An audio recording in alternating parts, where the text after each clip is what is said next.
Bien. Bueno, arrancamos. Entonces, nuevamente, bienvenidos a todas, a todes, en nombre del Instituto de Niñeces y Adolescencias del Colegio de la Magistratura y Función Judicial del Departamento Judicial de La Plata. Les damos la bienvenida a Catalina Bruni y a Camila Beristain. Ellas van a hablar de derechos sexuales, reproductivos y no reproductivos de niñas, niños y adolescentes. Voy a hacer una brevísima presentación de ambas. Camila es abogada, diplomada en género, maestranda en Derechos Humanos de la Universidad Nacional de La Plata. Es auxiliar letrada de la asesoría número 4 del Departamento Judicial de La Plata y es autora de diversas publicaciones vinculadas a la materia.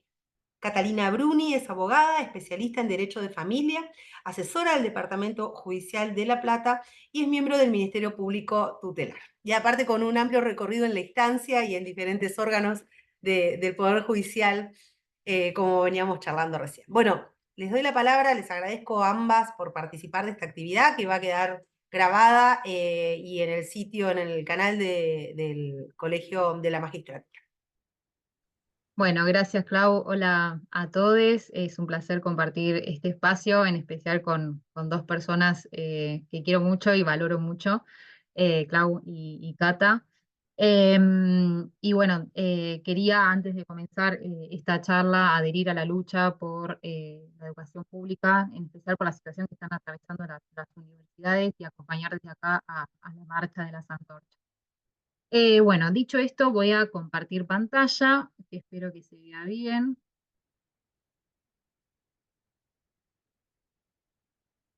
Bien, a ver si ahí se está. Bueno, espero confirmación y si todo marcha, arranco. ¿Estamos? Perfecto.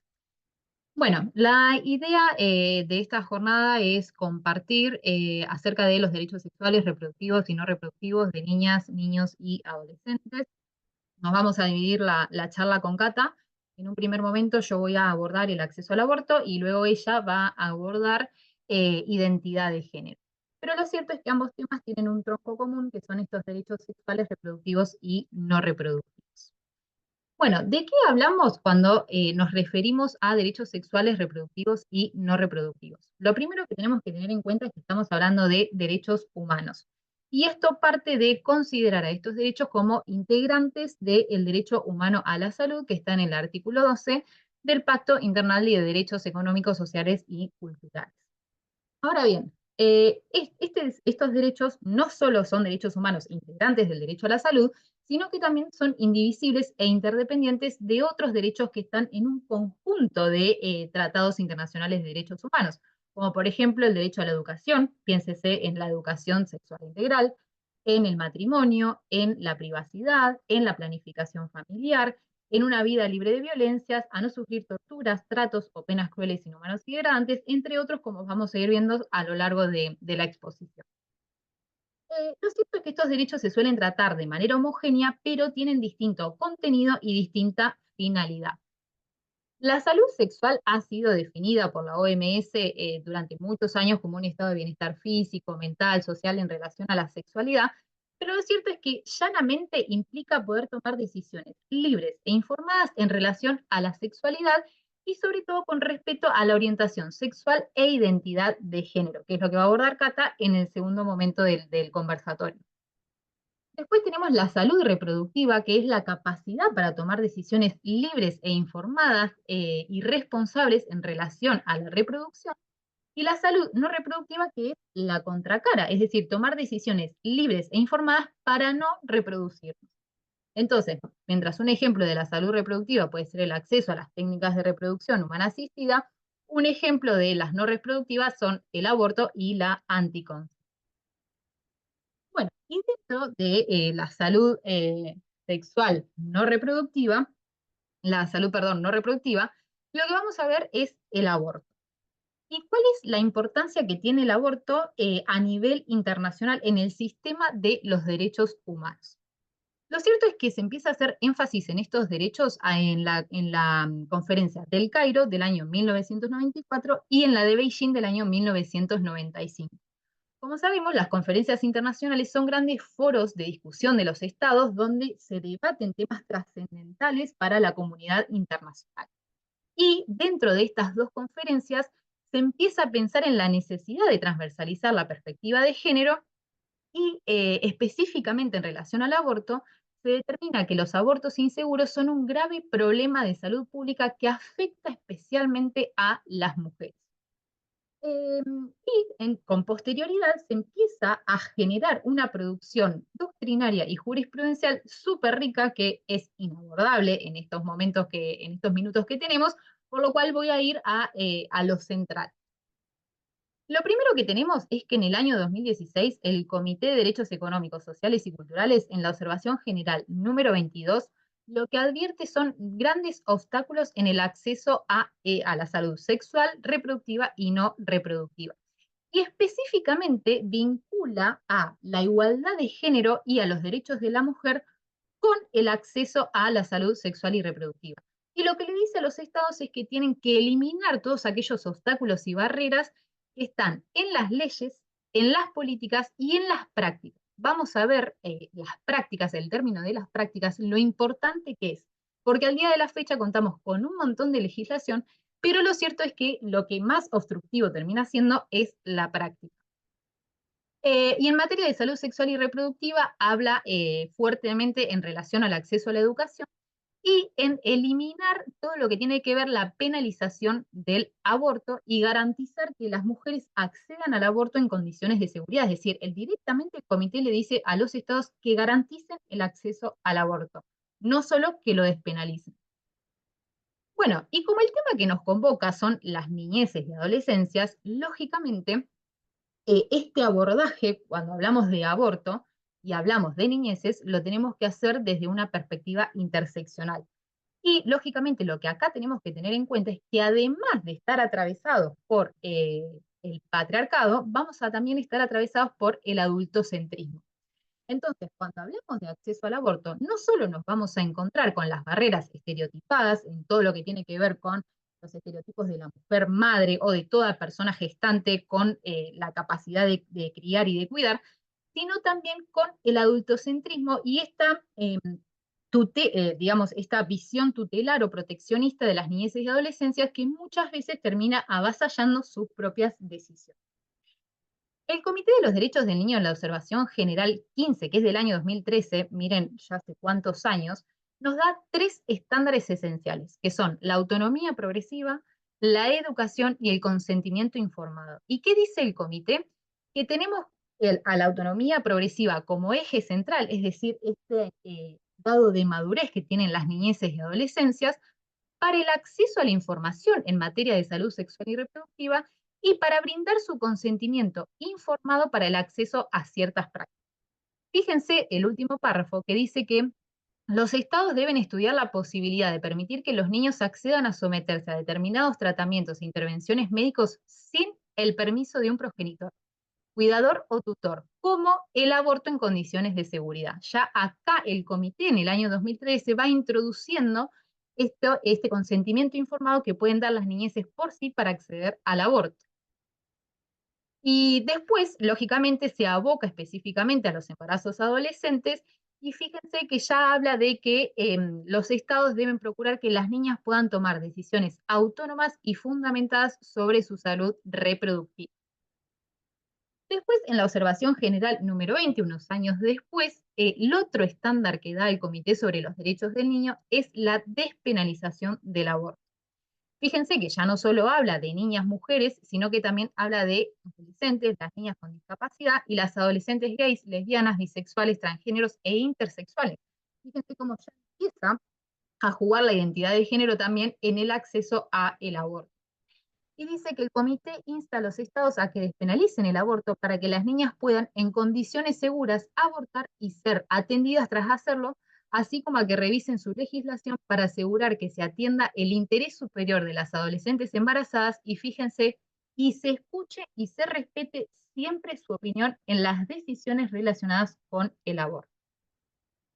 Después tenemos a la CEDAW, que en el año 2017, en la observación general número 35, nos trae otro estándar súper importante en relación al aborto, que que es que obstaculizar o postergar el acceso al aborto es una forma de violencia por razón de género que según las circunstancias puede ser tortura o trato cruel, inhumano y degradante. Fíjense la importancia que le da el comité al acceso al aborto. Bien, y finalmente tenemos las observaciones finales que le hizo el Comité de los Derechos del Niño a la República Argentina en el año 2018, en donde el comité expone la preocupación de los obstáculos que encuentra el Estado para el acceso a los servicios de salud sexual y reproductiva en la República Argentina, y en especial a la educación. Entonces, lo que recomienda el Comité al Estado es garantizar la educación sexual integral, sobre todo en los planes de estudio de las escuelas, y al mismo tiempo garantizar el acceso de las adolescentes a servicios de aborto sin riesgo y de atención posterior al aborto, nuevamente asegurándose de que la opinión de la interesada sea siempre escuchada y tenida debidamente en cuenta. Fíjense cuánta relevancia le da el Sistema Internacional de Derechos Humanos a la opinión y a la autonomía progresiva de las niñeces y adolescencias en el acceso a esta práctica, porque como les decía, no solo nos enfrentamos a los estereotipos patriarcales, sino también al adultocentrismo y al sistema proteccionista que muchas veces termina recayendo en el ejercicio de los derechos de las niñeces y adolescentes. Bueno, hay dos hitos jurisprudenciales en el sistema internacional de derechos humanos que les traje para abordar hoy. Hay mucho, pero lo cierto es que me voy a abocar en estos dos, uno que condena a la República Argentina y uno que es sobre una niña del año 2023, que es súper reciente y súper rico en relación a lo que dice el comité. Voy a empezar por el de Perú para luego abordar lo que ocurre con el aborto en la República Argentina. Bueno, en Camila versus Perú, lo cierto es que Camila era una niña de 13 años que pertenecía a una comunidad indígena rural que fue víctima de violencia sexual, es decir, fue violada por su padre. Ella pide acceder al aborto y cuando pide acceder al aborto, lo cierto es que Perú tiene una legislación en donde solo se puede acceder al aborto si hay peligro para la vida o para la salud de la persona gestante. Lógicamente, el personal que la atiende nunca le informa de su derecho de acceder al aborto y al contrario, la manda a hacerse controles prenatales.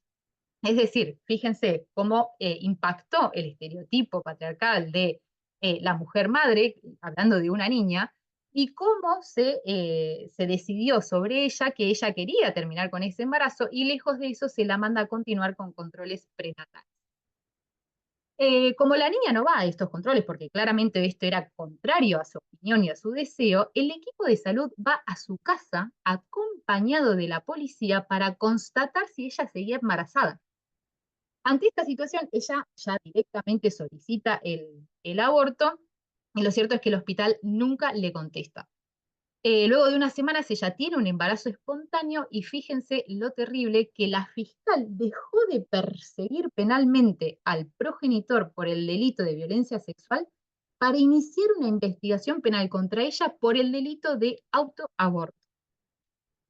Acá lo que dice el comité es que claramente esta investigación lo que fue una desviación de la competencia que tenía la fiscal y claramente revictimizante y fue un ejercicio de violencia contra Camila, una niña de 13, una adolescente, perdón, de 13 años, que quiso abortar, sin embargo obtuvo un aborto espontáneo y encima fue perseguida penalmente. Fíjense lo que dice el comité. El comité observa que la autora, una niña indígena y rural víctima de violación que fue repetidamente revictimizada, tanto en sede policial como en sede sanitaria, etcétera, lo cual propiciaba el hostigamiento tanto familiar como comunitario, porque piensen que ir la policía o ir digamos, gente del hospital a su casa a tocarle timbre a ver si estaba embarazada o no, estaba lógicamente un movimiento en su comunidad. Considera que la falta de acceso al aborto y la posterior criminalización por autoaborto constituyó un trato diferencial por motivo de género, pues se le negó el acceso a un servicio esencial para su salud y fue castigada por no cumplir con estereotipos de género sobre su función reproductiva. A la luz de todo lo anterior, el comité concluyó que los hechos ante sí constituyeron una discriminación de la autora por razón de edad, género, origen étnico y situación social en violación del artículo 2 de la Convención. Fíjense la interseccionalidad que atravesaba Camila y cómo se la persiguió penalmente. El comité concluye en consecuencia que el Estado parte incumplió su obligación de proteger a la autora frente a la violencia y de promover su recuperación física y psicológica y reintegración social en cuanto víctima de abuso, y ordena despenalizar el aborto en todos los supuestos de embarazo infantil. Bueno, ahora sí, pasamos a la regulación del aborto en la República Argentina.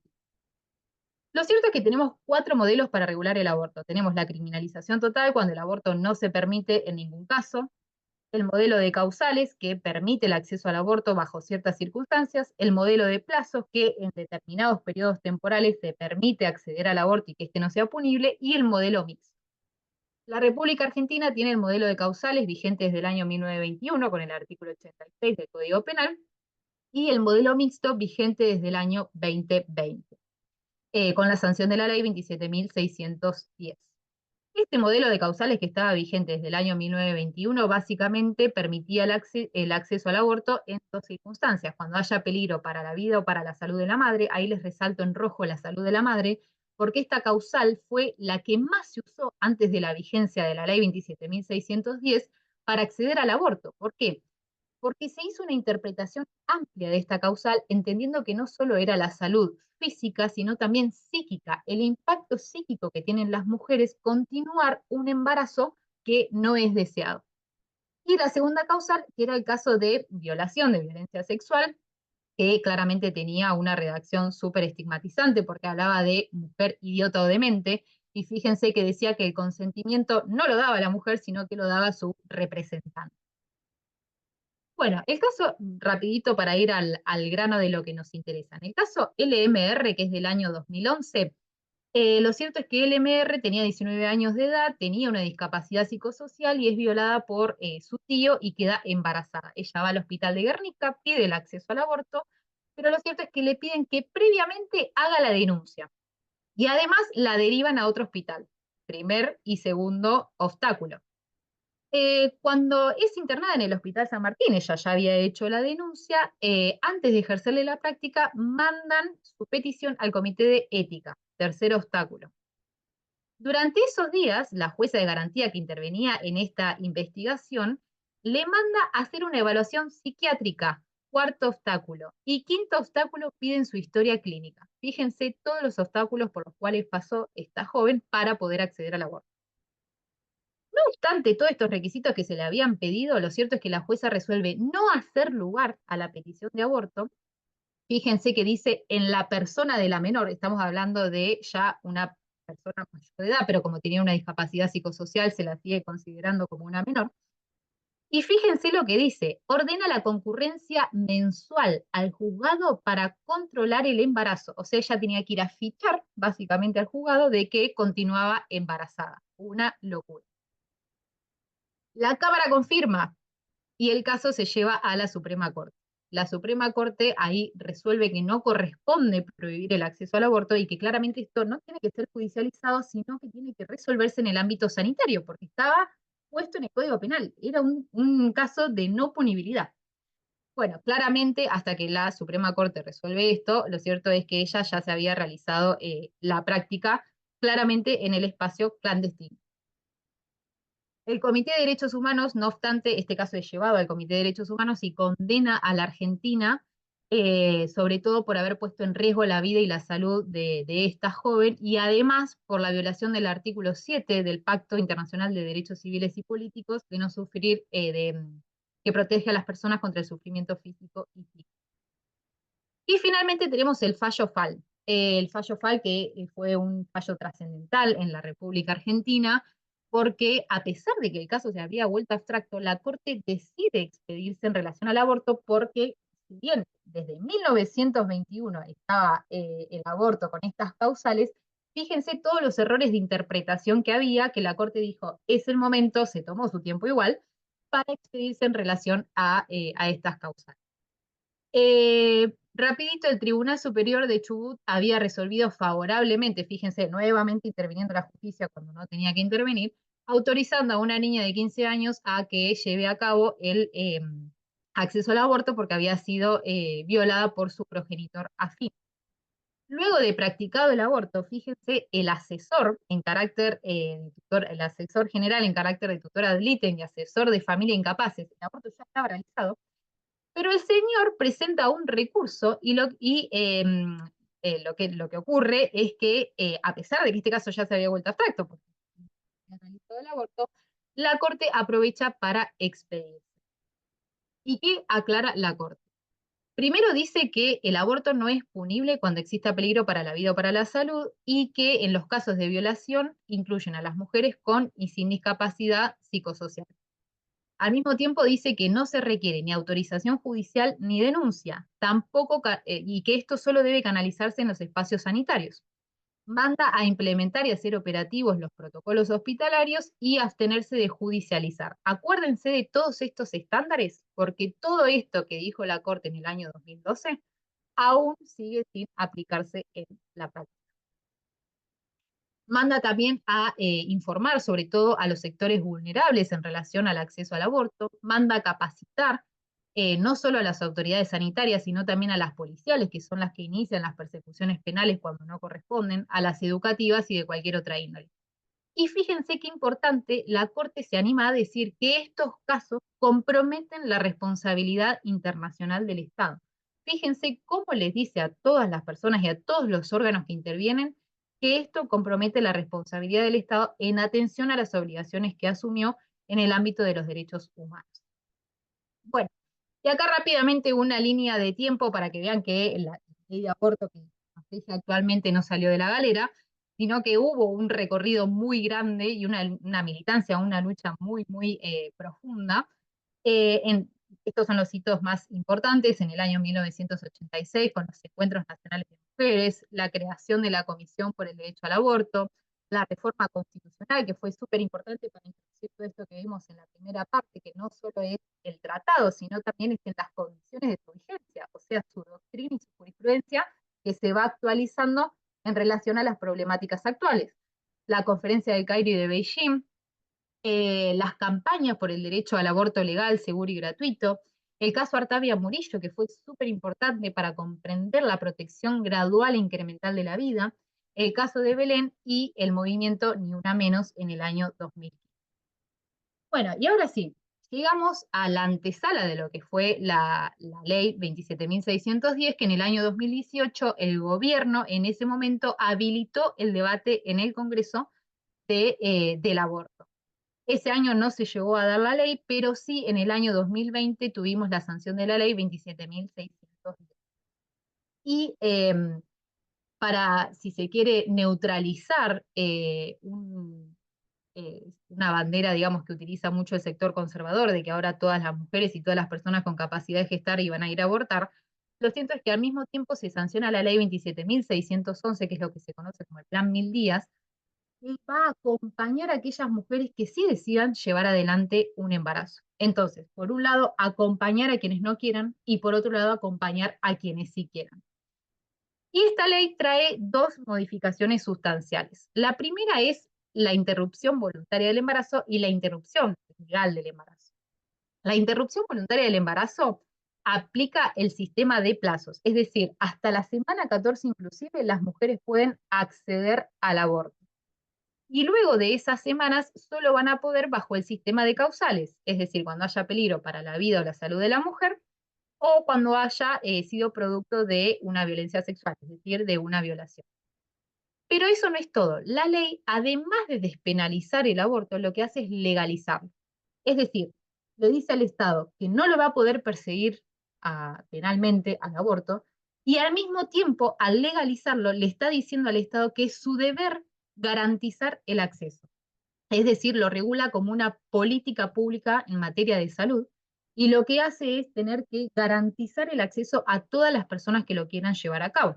Y esto es súper importante, porque si solo lo despenalizábamos y nos quedábamos con la parte de la persecución penal, iban a seguir habiendo discriminaciones para aquellas mujeres que no podían acceder a esa práctica por su costo. Entonces, al legalizarlo, se asegura que sea el Estado quien brinde el acceso a esta práctica como cualquier intervención que se hace en materia de salud. Bueno, y ahora sí, fíjense el objeto de la ley que dice que es regular el acceso a la interrupción voluntaria del embarazo, y fíjense qué importante que dice que lo va a hacer en cumplimiento de los compromisos asumidos por el Estado argentino en materia de salud pública. Fíjense que ya lo enmarca en una cuestión de salud pública y de derechos humanos de las mujeres y de otras personas con identidades de género con capacidad de gestar. No solamente para las mujeres cis, sino también para otras personas que puedan gestar, como por ejemplo las personas trans. Bueno, y el artículo 4 nos habla de esto, ¿no? Del acceso a la IVE y a la ILE. Y en particular, respecto de los casos de niñas menores de 13 años, lo que dice es que no se va a requerir la declaración jurada. ¿Por qué? Porque en el sistema argentino, cuando una violencia sexual se comete contra personas menores de 13 años, se considera siempre una violación. Entonces, no es necesaria esta declaración jurada de que fue producto de una violación. Bueno, acá tenemos el decreto reglamentario, que vuelve a decir lo mismo, de que no es necesaria la declaración jurada, que no se requiere denuncia judicial o policial, y deja de nuevo en claro que no se necesita de autorización judicial para acceder a la práctica. Bueno, y acá empezamos con las tensiones, porque hasta acá veníamos regulando la práctica, pero lo cierto es que cuando, como decíamos hoy, cuando hablamos de niñez y adolescencia, empieza a jugar, además del sistema patriarcal, todo el sistema tutelar y proteccionista que tenemos en relación a las niñeces y adolescencias y a la evasión de su opinión y de sus decisiones. El primer punto de tensión en el que nos encontramos es el artículo 5, porque el artículo 5 lo que habla es de la privacidad. Lógicamente, al regularse como una práctica médica, está enmarcada por el secreto médico profesional. Ahora bien, el artículo dice lo siguiente, que en los casos de violación cuyas víctimas fueran niñas o adolescentes, el deber de comunicar la vulneración de derechos previsto en la ley 26061 y el deber de formular denuncia penal establecido en el artículo 24, inciso E de la 26485, en el marco de lo dispuesto por el artículo 62, debe cumplirse respetando el derecho a la privacidad y confidencialidad, su capacidad progresiva y su interés superior. Fíjense qué importante esto. La primera tensión que se nos genera entonces es que tenemos el deber de guardar secreto por ser una práctica médica en materia de salud pública como cualquier otra, y la obligación de comunicar esta violencia sexual. ¿Por qué? Porque este delito es un delito de instancia pública y tenemos la obligación de denunciar. Entonces, fíjense cómo acá lo que hace este artículo es armonizar esta tensión que se generaría entre respetar el interés superior, la autonomía progresiva y la decisión de este niño o de esta niña, y al mismo tiempo ejercer esta denuncia que tenemos la obligación de llevar a cabo. Ahora bien, ante esta tensión, lo cierto es que tenemos un montón de protocolos y guías para el abordaje integral ante situaciones de violencia sexual contra niños, niñas y adolescentes, que lo principal en lo que pone eje es que no se trata de una simple comunicación al sistema penal y ya. ¿Por qué? Porque detrás tenemos niños, niñas y adolescentes, que lógicamente esto va a tener impacto en sus derechos, y lo que primero tenemos que hacer es abordar su situación y su contexto. Entonces, tenemos que hacer abordajes interseccionales, interdisciplinarios, intersectoriales y comunitarios. Tenemos que comunicar esta situación a los órganos del sistema de protección, trabajar su autonomía progresiva, su opinión, y lógicamente evaluar cuál es la red de contención que están teniendo estos niños y estas niñas, y al mismo tiempo el riesgo al que pueden exponerse al realizarse la denuncia.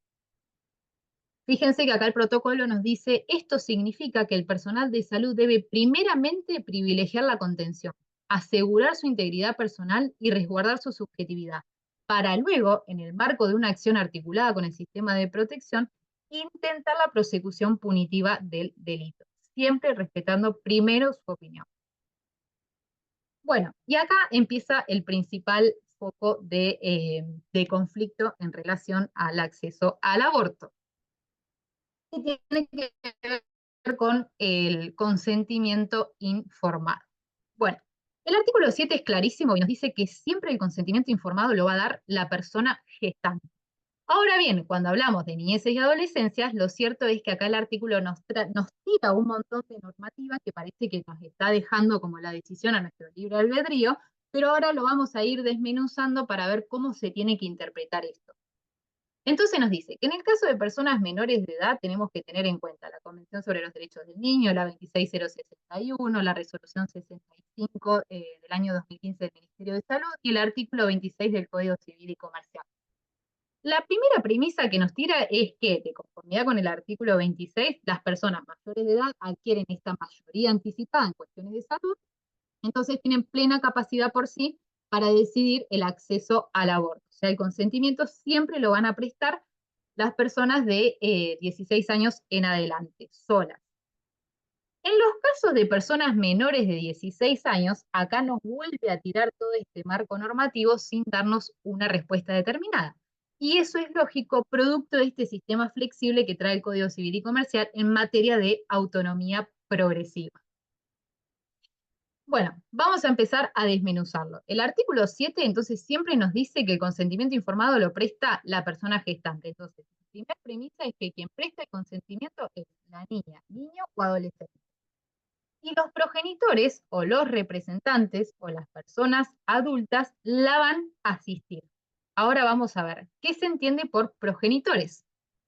Lo cierto es que hay que hacer una interpretación amplia, porque todo este cuerpo normativo que nos trae la ley habla de distintas personas adultas que van a acompañar y asistir a las niñeces en la toma de esta decisión. Entonces, además de los progenitores, van a estar los allegados, que lo regula el artículo 59, el referente afectivo, que está en la ley 26061, y al mismo tiempo, la Convención sobre los Derechos del Niño habla de integrantes de la familia ampliada o de la comunidad. Fíjense esta interpretación amplísima que se hace en relación a las personas adultas que pueden acompañar a las niñeces para garantizar el acceso al aborto. Ahora bien, vamos ahora en relación a la edad. ¿Cómo se tiene que determinar el acceso en relación a la edad? Y acá tenemos también franjas etarias. Dijimos que a partir de los 16 años, mayoría anticipada. Los adolescentes, entre los 13 y los 16, tenemos que distinguir entre un acto invasivo o no invasivo. Cuando es no invasivo, se presume que tiene la capacidad para llevarlo a cabo por sí. Cuando es invasivo, necesita de la asistencia de sus progenitores o de estas personas adultas con carácter amplio que estuvimos viendo. Ahora bien, para entender el criterio de invasividad, lo cierto es que la resolución 65 lo que nos dice es que como este criterio de invasividad es muy amplio, lo cierto es que vamos a adoptar una visión restrictiva en donde haya una posibilidad cierta de riesgo o de peligro para la vida o para la salud de este niño o niña, o adolescente, perdón, porque lo cierto es que si no, al final nunca terminaríamos de ejercer esta autonomía progresiva y de que los adolescentes puedan tomar decisiones por sí. Entonces, siempre lo que nos dice esta resolución es que tenemos que tener una probabilidad cierta de riesgo para que se considere un acto invasivo y por lo tanto, además del consentimiento del adolescente, necesitemos de la asistencia de la persona adulta. Entonces, para ir resumiendo y para ir sintetizando cómo queda todo este entramado normativo. El principio rector que vamos a tener siempre es la no judicialización. Nunca estos casos pueden judicializarse, siempre tienen que resolverse en el espacio sanitario. Cuando estamos frente a personas de menos de 13 años, siempre su consentimiento con la asistencia de la persona adulta, evaluando lógicamente si tiene madurez suficiente. ¿Por qué? Porque si tiene madurez suficiente, también puede ser su consentimiento por sí. Entre 3 y 16 años, cuando sea no invasivo, por ejemplo, el acceso al aborto a través del misoprostol, siempre su consentimiento y solo su consentimiento. Entre 3 y 16 años, cuando sea invasivo, es decir, cuando sea una intervención quirúrgica que pueda poner en riesgo su vida o su salud, ahí vamos a requerir su consentimiento y el asentimiento de la persona adulta, con carácter amplio, como dijimos. Y a partir de los 16, siempre su consentimiento. Ahora bien, acá les traigo el caso, por ejemplo, de la actuación extrajudicial del Ministerio Público. ¿Qué pasa en aquellos casos donde estamos con niñas o niñas que están, o adolescentes que están ante una situación de acceso al aborto con carácter invasivo y no existe ninguna de estas personas adultas que puedan acompañar en el proceso de la manifestación del consentimiento informado? Pues bien, la actuación extrajudicial del Ministerio Público es importantísima. ¿Por qué? Porque dijimos, primero no se puede judicializar, pero además la actuación del Ministerio Público nos trae esta actuación extrajudicial que es ante la ausencia, carencia o inacción de los representantes legales cuando están comprometidos los derechos sociales, económicos y culturales, siendo el aborto un claro ejemplo de acompañamiento extrajudicial que puede hacer el Ministerio Público. Bien, y además, el caso no solo, digamos, es complejo cuando hay niños, niñas y adolescentes, sino también cuando aplicamos perspectiva interseccional y hablamos de niñeces y adolescencias con discapacidad psicosocial. Acá vamos a tener dos principios rectores, la no judicialización y la presunción de la capacidad. Estos dos principios van a tener que regir toda decisión en relación al acceso al aborto. Entonces, cuando no hay sentencia de restricción de la capacidad, porque son menores de 13 años, que nuestro código regula, digamos, el proceso de declaración de restricción de la capacidad a partir de los 13, cuando no hay sentencia por ser menores de 13 o porque no se inició ese proceso judicial, es mayor de 13, pero no hay proceso y no hay sentencia de declaración de restricción de la capacidad, lo cierto es que por la aplicación de este principio, todos los parámetros que vimos en la filmina anterior se aplican en igualdad de condiciones. ¿Por qué? Porque no podemos discriminar por motivos de discapacidad. Ahora bien, vamos a tener un plus de protección, porque cuando hablamos de personas en situación de discapacidad, tenemos que garantizar las condiciones de accesibilidad, de ajustes en el proceso sanitario y de apoyos, siendo fundamentales acá los apoyos extrajudiciales. Ahora bien, cuando estamos con una sentencia de restricción de la capacidad de un adolescente para adelante, pero esa restricción de la capacidad no involucra prestar el consentimiento informado para el acceso al aborto, también se aplica en igualdad de condiciones. Ahora bien, todo se empieza a complejizar cuando hablamos de una sentencia de restricción de la capacidad que impide prestar este consentimiento. La primera alerta o alarma que tenemos que tener es que es un derecho personalísimo prestar este consentimiento informado, por lo cual tendrá que estar súper fundado que la persona no pueda prestar consentimiento informado para acceder a una práctica del aborto. Y aún así, en ese caso, el consentimiento siempre va a ser de la persona gestante, que en este caso va a tener una discapacidad psicosocial, con la asistencia de su apoyo.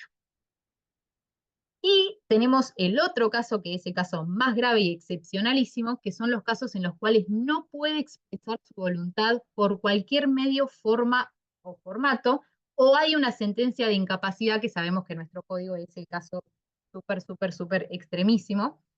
Y aún así, en estos casos, no se sustituye su voluntad. Lo que se hace es decidir, conforme lo determina el artículo 59, conforme a la voluntad y preferencias que tuvo la persona, o cuando, digamos, la continuación de este embarazo pueda afectar a la vida o a la salud, pero nunca sustituyendo su voluntad. Bueno, establecido esto de cómo las niñeces y adolescencias acceden al aborto, ya tenemos la ley. ¿Ahora qué? ¿Qué es lo que le decía hoy? Los comités en sus observaciones generales hacen mucho hincapié en la eliminación de prácticas que obstaculizan el aborto. Ya tenemos una ley que digamos, quita la persecución penal, pero lo cierto es que seguimos viendo prácticas que de todos modos siguen obstaculizando su acceso y que son muy sutiles, y que pueden ser imperceptibles si no tenemos en cuenta todos estos principios que desarrollamos a lo largo de la charla.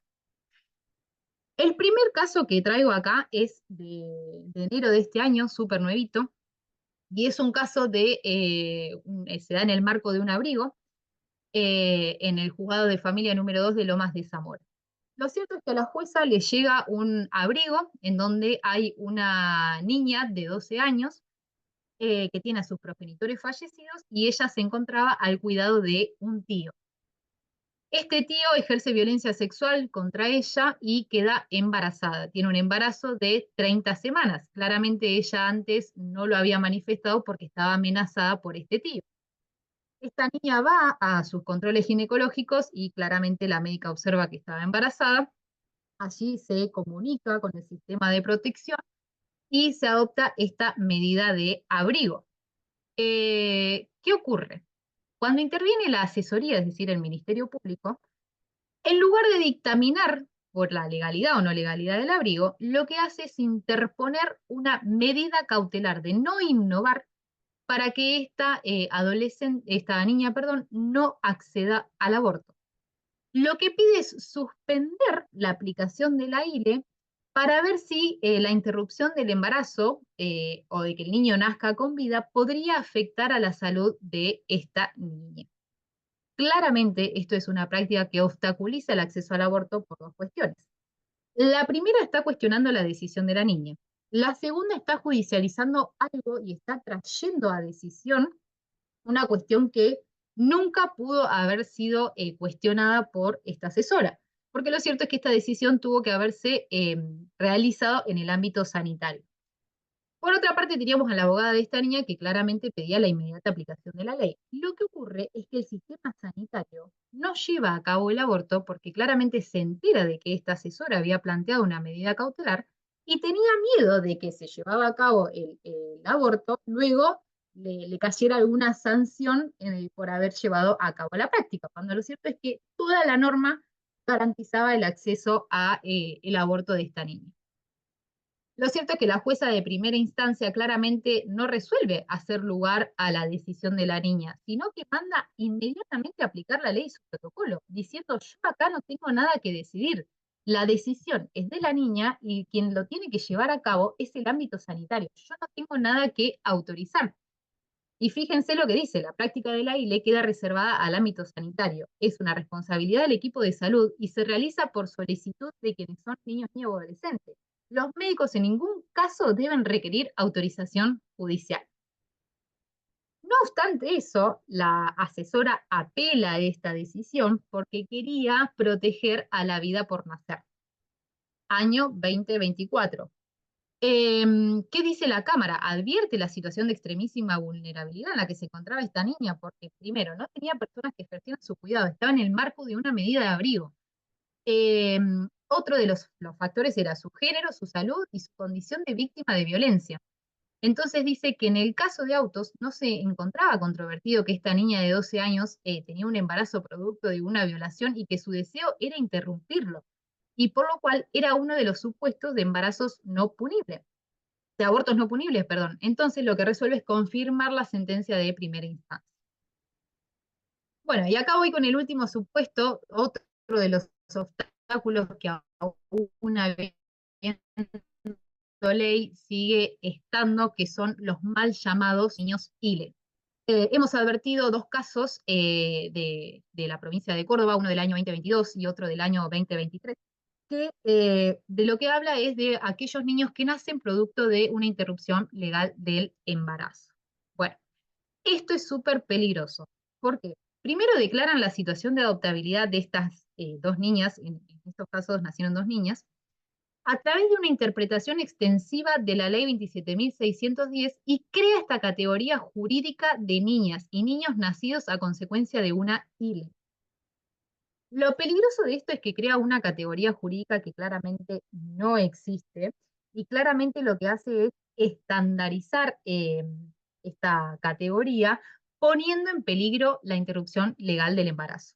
Si aplicamos la interrupción legal del embarazo, de ninguna manera puede haber personas nacidas con vida. Claramente lo que se hizo fue no aplicar la interrupción legal del embarazo. La OMS en los protocolos de realización del aborto claramente determinan que en aquellos supuestos donde hay un embarazo muy avanzado, pero se puede, digamos, es una de las situaciones contempladas por la interrupción legal del embarazo, lo que hay que aplicar es, digamos, la extracción de la vida intrauterina. No puede haber de ningún modo el nacimiento de personas con vidas, porque de esta manera la ley caería a la letra muerta. En el caso que les marco en rojo, es un caso de una niña de 12 años que solicita la ILE porque fue violada. Como consecuencia de ello nace una niña de 35 semanas y el servicio local dispone una medida de abrigo, porque claramente esta niña había dado el espacio sanitario para aplicar, para llevar a cabo un aborto y nace una niña. Entonces el servicio local lo que hace inmediatamente es aplicar una medida de abrigo. Y la jueza dice, no, de ninguna manera, acá no aplica una medida de abrigo. Acá lo que hay que hacer es definir la situación jurídica de esta niña. Y dice, yo me tengo que apartar del proceso normal y regular que determinan las normas, y lo que hace es una interpretación extensiva del consentimiento informado, que corresponde al ámbito sanitario, que nada tiene que ver con materia filiatoria, y lo que hace es una interpretación amplia diciendo que ese consentimiento informado valía como un consentimiento para dar en adopción, y no la llama al proceso, porque sería que ella decía que eso sería revictimizarla. Entonces, claramente hay un desafío de cómo abordar estos casos. Porque el primer desafío es que estos casos no tendrían que existir. Hay que aplicar la ILE y aplicar la ILE implica que no puede haber nacimientos con vida. Si hay nacimientos con vida, cuestionémonos y reflexionémonos qué es lo que está pasando para prevenirlos. La sentencia nada de eso hace y lo que hace es declarar en situación de adoptabilidad a estas dos niñas que nacieron con vida. Entonces yo acá lo que propongo es las cosas en su lugar. Si hubo nacimiento con vida, hubo un incumplimiento de la ley y no se trata de niños nacidos vivos de ILE, sino de nacidos como consecuencia de una ILE que no se garantizó. No hubo ILE si nacieron con vida. Bueno, espero haber sido clara. Muchas gracias. Muchísimas gracias, Camila, súper clara. Bueno, dejamos un espacio al final para las preguntas. Le pasamos ahora la palabra a Cata Bruni. Ya estás presentada, así que todo tuyo. Bueno, muchas gracias Clau por la participación, por la invitación y fundamentalmente al Colegio de la Magistratura y la Función Judicial que siempre da, de acá de La Plata, que siempre da espacio y lugar y apoya estas actividades del Instituto de Niñeces que tengo el gusto de formar parte. Y en esta oportunidad para mí el encuentro es más lindo aún porque está presente Cami también, que es mi compañera de día a día en el equipo de la asesoría, y tantos amigos y amigas que estoy viendo que se sumaron, así que es una linda jornada para mí. Bueno, para entrar en el tema que quiero compartir en este ratito, voy a volver un poco sobre lo que contó Cami al principio respecto a cómo tradicionalmente los derechos sexuales, reproductivos y no reproductivos eran considerados parte de un mismo tipo de derechos, eran considerados todos como la misma clase de derechos. En realidad los derechos sexuales y los reproductivos, precisamente porque todavía no hablábamos de derechos no reproductivos, pero más específicamente se consideraba que los derechos sexuales integraban los derechos reproductivos, estaban dentro de este tipo de derechos, tal vez por una cuestión de tabú en algún punto, porque no se pensaba la sexualidad sin reproducción, también por una cuestión de avance científico, en ese momento todavía no pensábamos la reproducción sin sexualidad, pero también esto de no separar los derechos sexuales de los derechos reproductivos se daba por una cuestión de represión o control social en términos de Foucault, porque precisamente los derechos sexuales involucran experiencias tan personales, experiencias tan individuales, que lógicamente cuando se apartan de lo hegemónico, generan sesgo de género, generan prejuicios, y si hay algo que desafía precisamente la heteronormatividad y lo que se suele decir la hegemonía normalizante, en definitiva es una cuestión de control social, son los derechos sexuales. Pero a partir de que empezamos a ver los derechos sexuales como derechos humanos, que en realidad lo empezamos a ver así porque los sacamos del Estado, o sea, dejamos de considerar que los asuntos de la sexualidad y los asuntos de la reproducción ya no son más asuntos del Estado y por lo tanto pasamos a poder verlos como derechos humanos y desde allí se van a ver todas las características de los derechos humanos en los derechos sexuales. Esto que decía hoy Cami son universales, son irrenunciables, son progresivos, pero lo más importante es que están interrelacionados, son indivisibles, y desde este enfoque vamos a ver a los derechos sexuales mucho más vinculados a otros derechos que a los derechos reproductivos. En realidad tienen más que ver con el derecho a la vida, el derecho a la igualdad y a la no discriminación, el derecho a la salud, el derecho a la identidad. Tienen mucho más que ver con esto que en realidad con los derechos de reproducción. Pero bueno, históricamente fue así. Tratando de acercarnos a una definición, cuando empezábamos, Cami nos hablaba de que los derechos sexuales implica alcanzar el mayor estándar de salud lo cual abarca, por un lado, acceder a información y a educación. Dentro de los derechos sexuales encontramos a la ESI, es un derecho humano, pero también implica poder acceder a servicios para que las prácticas, el ejercicio de la sexualidad, sea seguro y sea libre, es decir, que no haya coacción, no haya discriminación, se pueda ejercer libremente la sexualidad. Y cuando hablamos del ejercicio libre de la sexualidad, no hay que reducirlo a los cuerpos, no hay que reducirlo a lo biológico. La sexualidad tiene distintas dimensiones. Una de ellas es la biológica, que se refiere precisamente al cuerpo, a las formas, a las funciones que tiene el cuerpo, pero también hay otras dimensiones. Hay dimensiones sociales, que ahí ya vamos a ver cómo nos relacionamos con el otro, cómo nos vinculamos con el otro, cómo vivimos nuestra sexualidad. Y también hay dimensiones culturales. Esto me refiero ya más a los símbolos, al significado que a través de las distintas culturas, a través de la historia, se le ha dado a la sexualidad. Si nosotros nos vamos a la India, por ejemplo, en los templos está tallado el Kama Sutra. Y si yo me voy acá a una iglesia católica, bueno, esto sería una barbaridad. Entonces hay una cuestión también cultural de la sexualidad. Pero finalmente, que es en la que yo quiero entrar y detenerme, hay una dimensión o un aspecto interno de la sexualidad que hace referencia a la orientación sexual y a la identidad de género, que es en lo que yo quiero desarrollar en este ratito. Para empezar, para poder hablar de identidad de género, tenemos que diferenciar sexo y género como cosas distintas, y ahí vamos a ver que el sexo tiene que ver ya con cuestiones físicas, con cuestiones biológicas, anatómicas. Se nos va a asignar un sexo a partir de las características que tiene nuestro cuerpo, mientras que el género va a referirse a una construcción social, política, cultural, que fue construida a través de la historia. Es un término que surge del feminismo en los 70 como una reacción a esta idea de la biología como destino. Esto que decía Simone de Beauvoir, que decía, uno no nace mujer, sino que llega a serlo. Bueno, es una reacción al determinismo biológico, que es precisamente decir, a mí no me define mi cuerpo, sino que me defino yo. Y precisamente eso es lo que dice el género, es tratar de insistir en que en realidad estamos hablando de una cuestión construida socialmente. De todos modos, si entramos a hurgar en este tema, el sexo también es una construcción social, desde el punto de vista que si estamos frente a una división binaria hombre-mujer, esta división se hace a partir de una categoría que elegimos. Todas las categorías son construcciones sociales y por lo tanto el sexo también como categoría implica una construcción social porque elegimos realizar la diferenciación en base a un determinado elemento, que va a ser, en la mayoría de los casos, lo genital. Es decir, vamos a diferenciar hombre-mujer a partir de los órganos sexuales externos, pero hay otras formas también de hacer esta diferenciación, incluso la binaria. Si nosotros vemos, por ejemplo, los cromosomas XX, XY, XXY, según sea hombre, mujer, intersex, vamos a poder ver, por ejemplo, las hormonas, testosterona, estrógeno, o sea, hay una variedad de elementos para considerar la diferenciación, pero hemos elegido realizarlo de esta manera y esto nos muestra que el sexo también es una construcción social. Por lo menos si lo tomamos desde el punto de vista binario.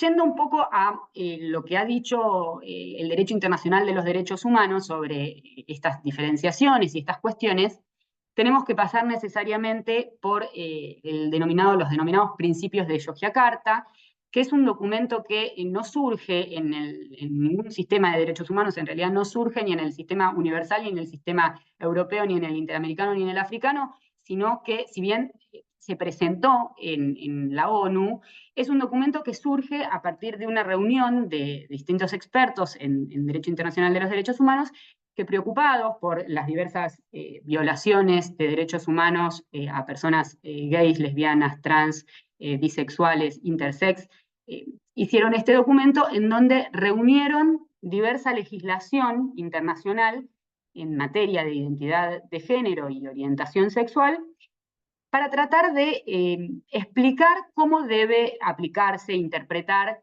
analizar esta normativa, y a partir de eso hicieron 29 principios que en cada uno de ellos van a desarrollar distintos derechos, analizan de hecho casi todos, o la mayoría, y dan recomendaciones a los gobiernos y a la sociedad en general.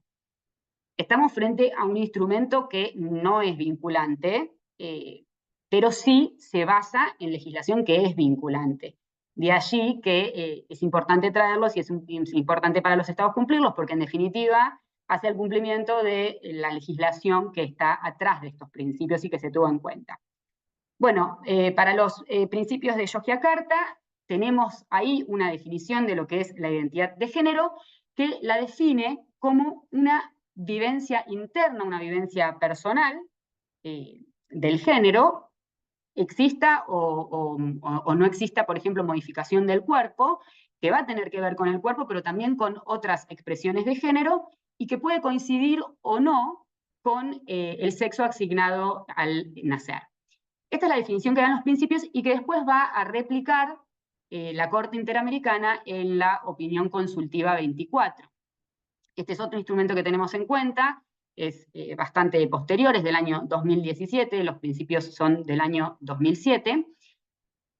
Y lo que hace la Corte en esta oportunidad, ya estamos hablando de otra relevancia, un instrumento ya sí con jerarquía constitucional, que integra la regla de reconocimiento constitucional, porque hace a las condiciones de vigencia de los tratados, y se pronuncia a partir de una consulta de Costa Rica, que lo que quería saber era el grado de compatibilidad que tenía su normativa interna referida a cambio de nombre por motivos de identidad de género con la Convención Americana de Derechos Humanos, entre otros puntos que también planteó. En esta oportunidad aprovecha la Corte y comienza a dar definiciones y a desarrollar este tema con una particularidad, que es que reconoce la Corte que en esta materia, en materia de conceptos referidos a identidad de género y a género, no hay acuerdo entre los mismos organismos internacionales y en las organizaciones civiles. Sobre estos temas, precisamente no hay acuerdo, hay debates, hay discusión.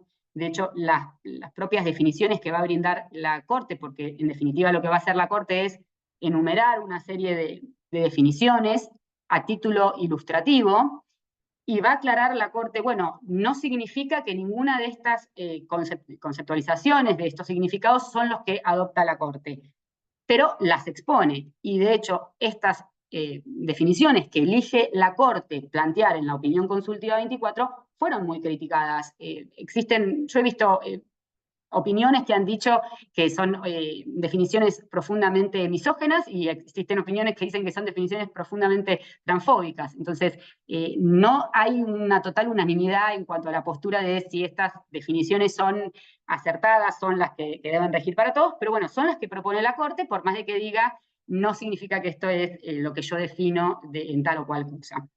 Entonces, la Corte nos define, por un lado, el sexo, netamente desde una postura binaria, la va a definir como las características biológicas, físicas, genéticas y demás, que hacen que una persona sea hombre o que sea mujer. De esta manera, la Corte va a dejar afuera, en esta conceptualización de los sexos que hace, a todos aquellos que no se identifican dentro de este binario.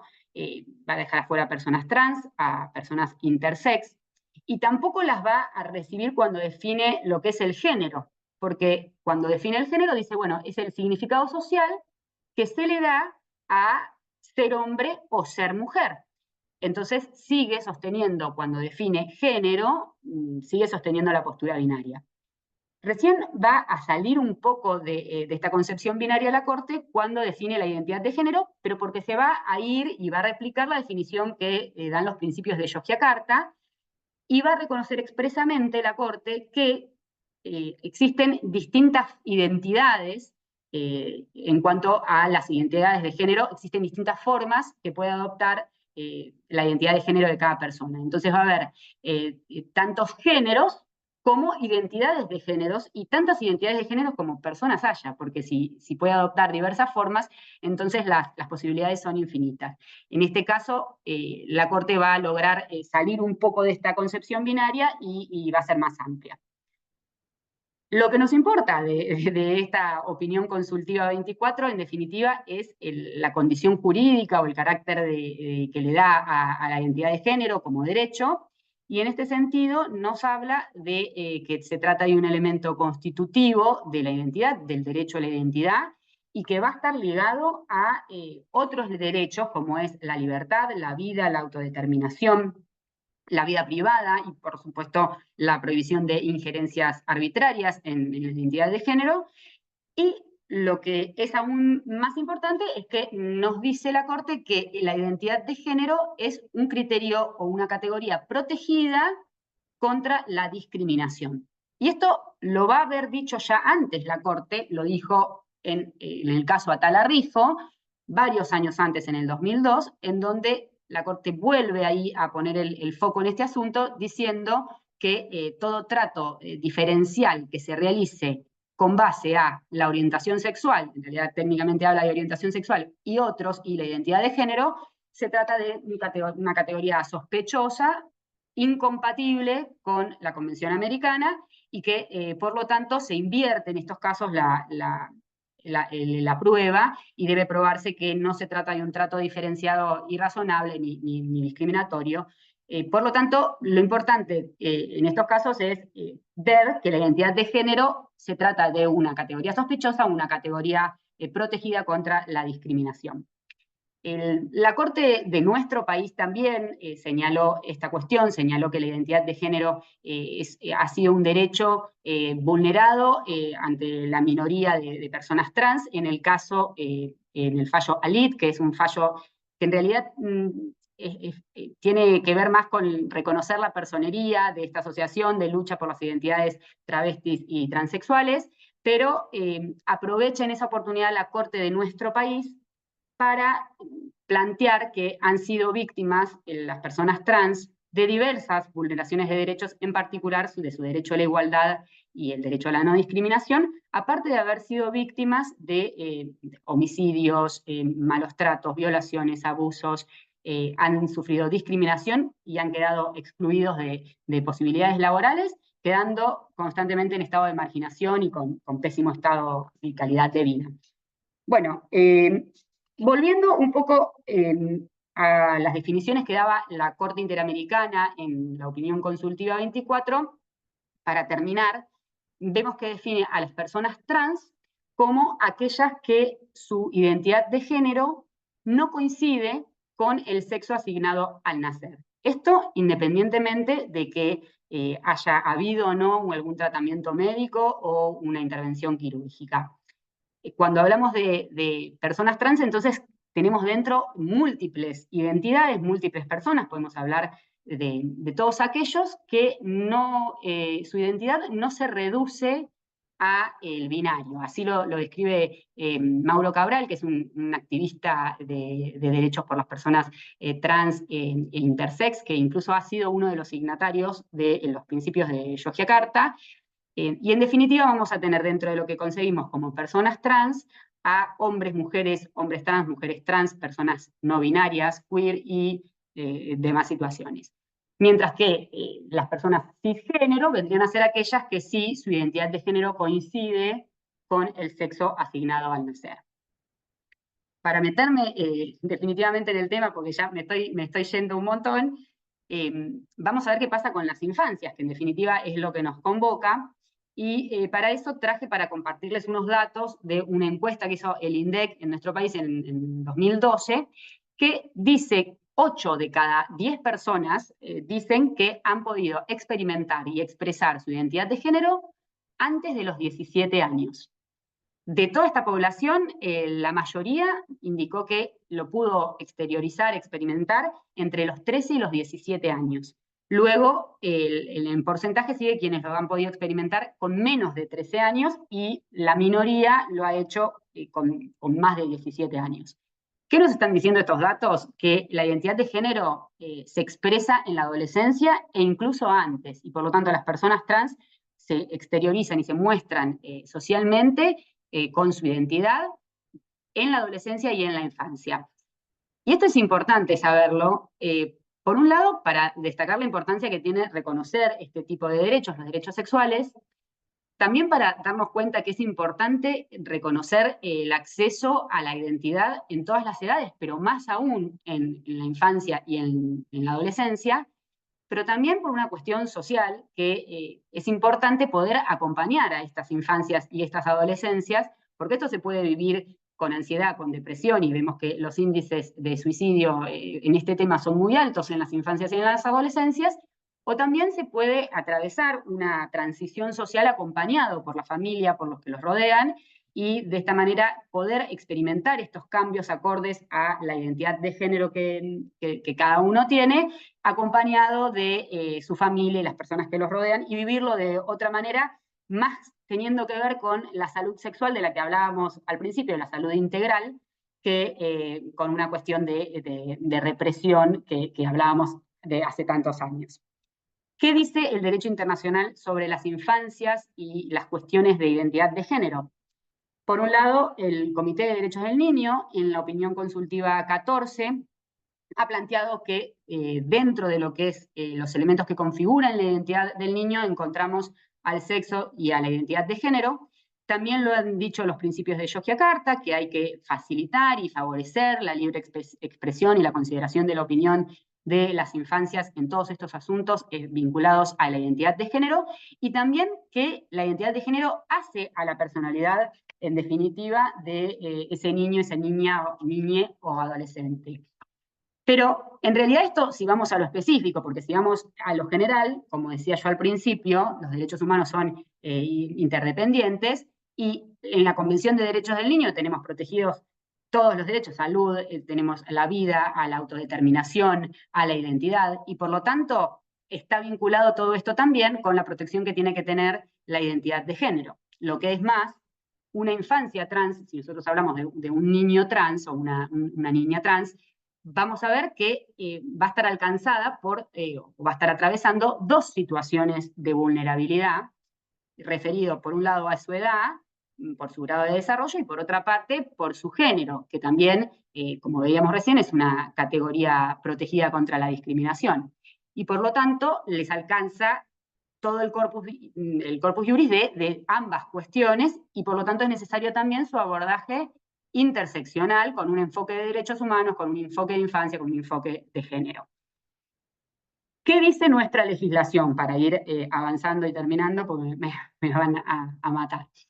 Bueno, tenemos en nuestro país una ley pionera en el mundo, la Ley de Identidad de Género, la Ley 26743, que es del año 2012, y es una ley pionera en el mundo en cuanto al reconocimiento de la identidad de género como derecho humano. Lo que logra esta ley, que después muchas otras leyes también lo hicieron, pero ninguna con la amplitud y el pluralismo que tiene nuestra ley, lo que hace es pasar en materia de identidad de género del modelo médico-psiquiátrico al modelo y al paradigma de derechos humanos. Y esto lo vamos a ver en dos aspectos primordiales que podemos destacar de la ley. El primero es que logra despatologizar las identidades trans, y esto es una deuda, algo muy importante, porque yo pienso que a la violencia individual y personal que hablaba al principio yo, que han sufrido las identidades trans, se le ha sumado la violencia institucional pública, que implica que la Organización Mundial de la Salud haya tenido desde 1970 y pico hasta hace muy pocos años, conceptualizado al transexualismo como un trastorno mental. Esto, lógicamente, no colabora en este intento de eliminar los estereotipos y ayudar y acompañar más aún a las infancias, pero en todos los casos.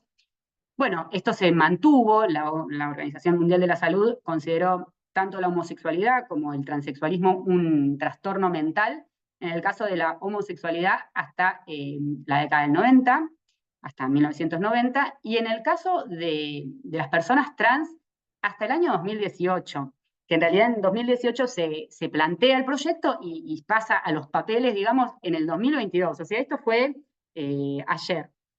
En nuestro país tuvimos un antecedente, incluso antes que la Organización Mundial de la Salud saque de las enfermedades mentales a las personas trans, con la ley de salud mental, la ley 26657, ya reconocía que no se puede hacer un diagnóstico en base a la identidad de género o la orientación sexual de una persona.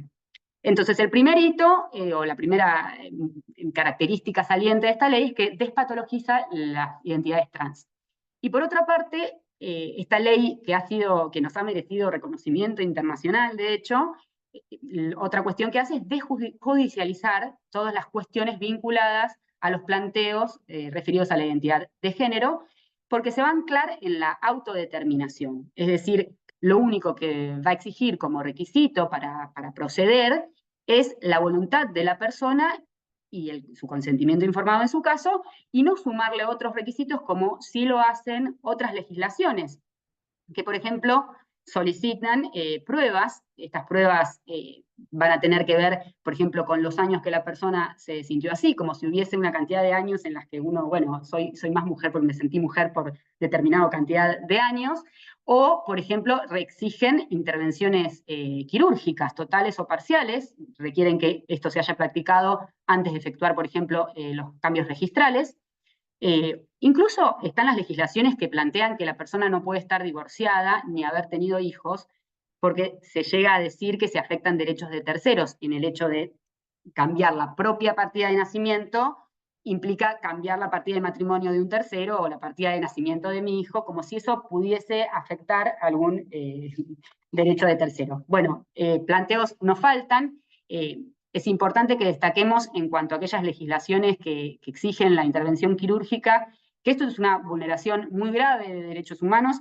Todos los requisitos, imponer requisitos para poder ejercer libremente la propia identidad de género son vulneraciones de derechos humanos, pero en el caso de exigir las intervenciones quirúrgicas, estamos hablando de tortura, y esto no lo digo yo, lo dice el relator de Naciones Unidas por la eliminación de la tortura, penas, tratos crueles, inhumanos y degradantes. En uno de sus informes planteó que reconocer el género previo a exigir una intervención de estas características, esto es tortura, y por lo tanto no debería existir planteos de esta manera. En nuestro país parece muy lejano, pero también lo hemos exigido, no en una ley, lo hemos exigido en fallos. En el primer caso de infancia trans, que es un fallo muy conocido, el caso Nati, es un caso que fue celebrado en su momento, y está bien que haya sido celebrado, pero lo cierto es que si uno lo analiza hoy, con los anteojos de hoy, dice, ¿qué hicimos? Porque el caso fue presentado por los papás de esta chica, que tenía en ese momento 14 años. Ella quería un cambio registral, que se cambie en su partida y en su DNI, quería ser mujer, y que se consigne el género mujer, y quería hacerse una intervención quirúrgica, también solicitando esto judicialmente. Lo raro es que el caso tardó 3 años en resolverse. Nati tenía 14 años cuando empezó el juicio y 17 años cuando terminó, es decir, casi que ya ni le era necesario. Y en el fallo el juez habla todo el tiempo como el menor, y en ningún momento habla de ella en femenino. Y lo que es peor, primero autorizó que se haga la intervención quirúrgica, luego manda a la niña y a sus padres, porque también algo habrán tenido que ver los padres, los manda todos a terapia, y finalmente recién con esos requisitos cumplidos autoriza a realizar la rectificación registral del género. Ese fallo, ya les digo, fue muy celebrado porque fue el primero, pero si lo vemos hoy, bueno, no corresponde. Bueno, volviendo a la ley reconoce 3 tipos de derechos. Lo voy a desarrollar lo más rápido que pueda porque ya me excedí seguramente del tiempo. El primero es el derecho a ser tratado conforme a la identidad de género. Por otra parte, autoriza la rectificación registral conforme a la identidad de género, y por otra parte, autoriza los tratamientos médicos. En el primer caso, es importante que aclaremos que estos derechos los reconoce a todas las personas, independientemente de su estado civil, por esto que les comentaba que hacen otras legislaciones, e independientemente de su edad. Solo que van a tener características o requisitos, podríamos decir, distintos, si estamos hablando de menores de 16 años o mayores. Y me detengo acá, digo menores de 16 años, aunque la ley hable todo el tiempo de menores o mayores de 18, porque esta ley es previa al Código Civil y Comercial, y por lo tanto tiene que ser ayornada y tiene que verse con los ojos del artículo 26 y de la autonomía progresiva. Entonces, el primer derecho que regula es el derecho a ser tratado conforme a la propia identidad de género, lo vemos en el artículo 12. Esto se realiza sin ningún tipo de requisito ni ningún tipo de trámite. Es al solo pedido de la persona y especialmente en el caso de las infancias. Ni siquiera tiene que ser acompañado por los representantes, no se pone ningún tipo de requisito. E implica la posibilidad de requerir sin ningún requisito ser llamado conforme al nombre que es acorde a la propia identidad de género. Esto va a alcanzar a todas las entidades públicas o privadas y va a alcanzar a todo tipo de documentación cuando el nombre no coincida, el nombre que la persona se autopercibe, con el nombre que figura en el documento. Entonces, en el club, en la escuela, en el hospital, en los legajos de lo que sea, en todos lados, a solo requerimiento de la persona, aún y principalmente en el caso de los menores de 16 años, tiene que ser efectuado. En el caso que se requiera necesariamente consignar los datos del DNI de esta persona, lo que propone la ley es colocar las iniciales del nombre que figura en el DNI, la fecha de nacimiento y el número de DNI. Y con esto ya no tendríamos excusa y podríamos llamarlo con el nombre de pila que la persona se autopercibe. Esto es importante para eliminar la violencia que implica ser llamado con un nombre que sentimos que no nos pertenece. Entonces, es importante en ese sentido. Después tenemos otro derecho que regula la ley, que es la rectificación registral. En este caso hablamos de un trámite netamente administrativo, distinto de otros países que la rectificación registral requiere trámites judiciales. La Corte Interamericana, en la opinión consultiva 24, de las que les hablaba hoy, dice que el trámite para hacer las rectificaciones registrales, que es acorde a la protección de los derechos humanos, tiene que ser administrativo o notarial. Bueno, nuestra ley también ya prevé eso. Y el único requisito es presentar la solicitud en el registro que corresponda a la jurisdicción. Se tiene que invocar la ley, se tiene que indicar el género que quiere consignarse y el nombre con el que quiere ser llamado, y sin ningún requisito, sin intervenciones quirúrgicas, sin tratamientos médicos, sin tener que acreditar nada en forma personal, es decir, tampoco se necesita un abogado o abogada, y en forma gratuita, obviamente. Esto va a generar que inmediatamente se tenga que hacer la rectificación en la partida y emitir una nueva partida en la que no podrá indicarse ninguna referencia a esta ley, precisamente para evitar todo tipo de discriminación, y a partir de eso se van a poder emitir también el DNI y toda la documentación que derive, esto que decíamos hoy de la partida de nacimiento de los hijos, de la partida de matrimonio si ya se había casado, y lo que sea. ¿Qué pasa en el caso de las infancias que quieren una rectificación registral de su género? En otras legislaciones no es tan abierto, no es tan plural y de avanzada como la nuestra.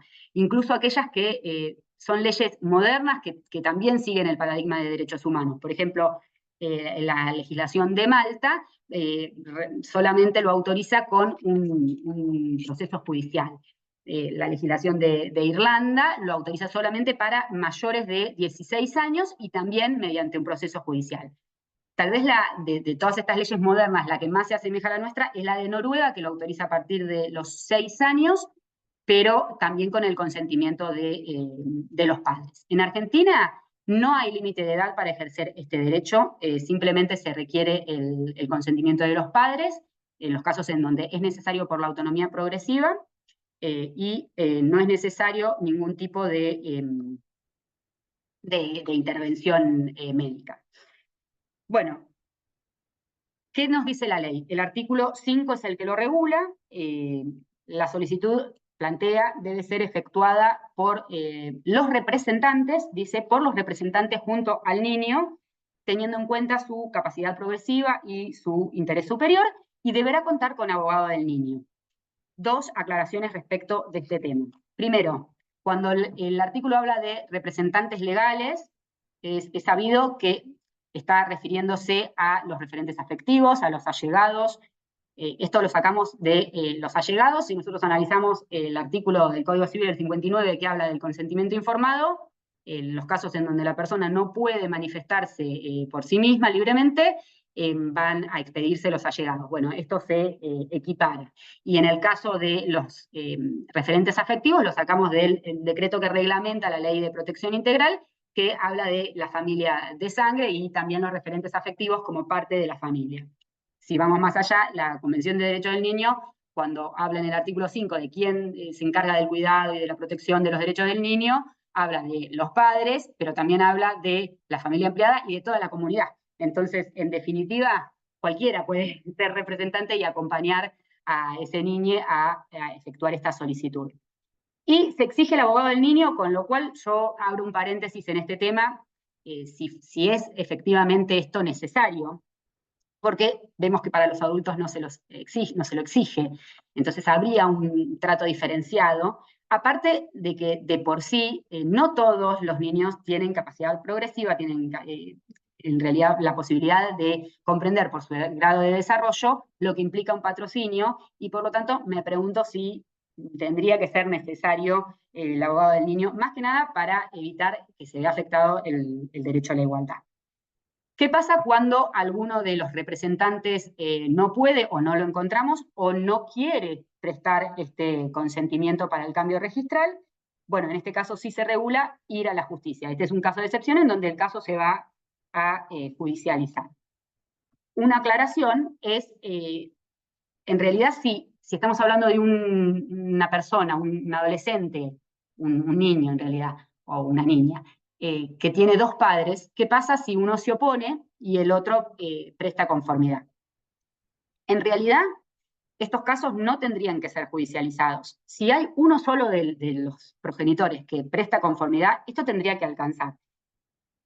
¿Por qué? Por un lado, porque si nosotros vamos a la legislación del Código Civil y que regula los actos que requieren la conformidad de los padres, se presume que el acto realizado por uno de los progenitores cuenta con el asentimiento de otro. Y se enumeran excepciones dentro de las cuales no está enumerado el cambio de la identidad de género.